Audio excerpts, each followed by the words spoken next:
What's going on, everybody? It's Zach the Jedi Otaku. It's time for another episode of RWBY. RWBY. Why? Because we gotta watch and catch up so we can watch Volume 4.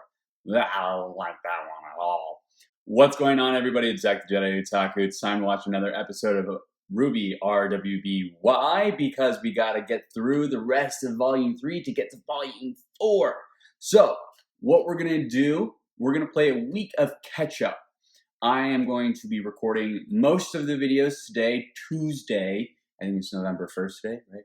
Halloween was yesterday. Everyone recovering from all their candy sugar rushes? Great.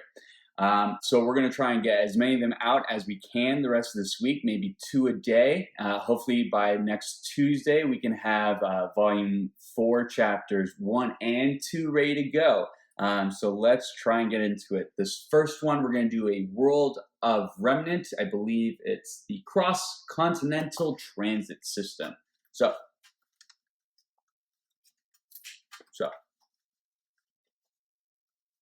Do I look all right? Do I look ridiculous? Probably. All right. Ready? Play. Throughout the years, the world of Remnant has seen hundreds of technological advances that have changed society. The most influential of all of them being the Continental Transmit System. Prior to the invention of the CCTS, long-range communication was extremely limited. The discovery and development of radio technology allowed for communication within the boundaries of most kingdoms. But communication with other parts of the world was restricted to the physical delivery of messages. With every alternative form of communication that was proposed, there seemed to be the perfect obstacle. Right. The destructive nature of the creatures of RWBY severely limited the reliability of ground-based technologies. The concept of relay satellites orbiting around the planet was promising. Unfortunately, modern man has yet to make the technological advancements required to achieve spaceflight, as all known dust types lose their power as they begin to leave Remnant's atmosphere. Interesting. Eventually, it was the people of Atlas, the world's leader in science and technology, that developed the Continental Transmit System. Atlas's leader in R&D. It was revolutionary. Like radio, signals were sent and received wirelessly, though the content of these transmissions were not nearly as limited. Audio, video, images, and text were all capable of transmission, and eventually an entire online web of information was at mankind's fingertips. Currently, the system is supported by 4 primary relay towers, each located within a safeguarded area of the kingdoms. These towers allow for wireless communication within a kingdom through the use of devices such as scrolls. Signals become less reliable the farther a user travels from the CCT tower. And although smaller support towers do exist outside of kingdoms, they are constantly at risk of destruction by the creatures of RWBY. Shortcomings aside, for the first time in history, digital transmissions between kingdoms were possible through the use of slightly more advanced devices, typically found in homes and CCT centers. The Continental Transmit System has and will continue to advance the progression of mankind. However, if one of the 4 towers is taken offline, the entire network fails with it. A slight inconvenience during routine maintenance, but to be honest, I find the limitation somewhat poetic. No one voice is louder than the others, and no voice may be silenced without the rest. If the people of Remnant are to speak, then they shall do so together. Okay, cool. Or not at all. I like that. Cool. I like that as a cool little bit. So let's go over what we learned. We know that it's the CCTS, the Continental Transmit System. So it was created by Atlas, who is the leader of R&D.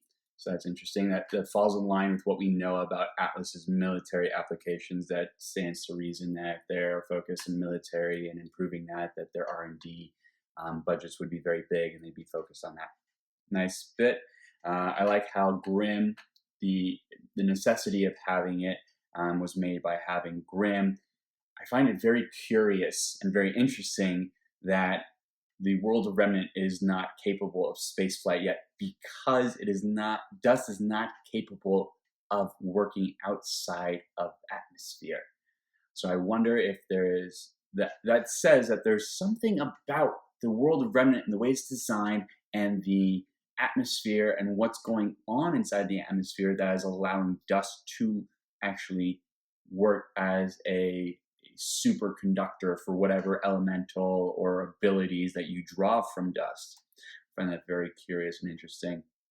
Maybe there's something about it says that there is a reason why dust works only within this universe, within this world, and something specific about the chemical makeup of the world. Or even if there's magic, saying that it's a magic-based properties of dust, like we know the four maidens are dust, but dust is a bit more scientific than the maidens, which are actually magic within this world of Remnant. It's cool. I like that. And the other part is if one goes down, all go down. So what is that going to be a thing that the Black Queen and the rest of Cinder's gang are trying to do to take out? If they take out a tower, then they could take out all communication across the world, which allows them to potentially take over the world, so to speak. Might be an interesting way. I don't know why they would want to do that. I get the idea of right now we're trying to make the different kingdoms trying to stir disorder and distrust against the governments, but taking down all communication systems. It's an interesting thing. I don't know exactly what the end game is here or how they're going to do it, but it's obvious that will be, the towers will be a point of contention or a point for their plans. So that's all I have for this one.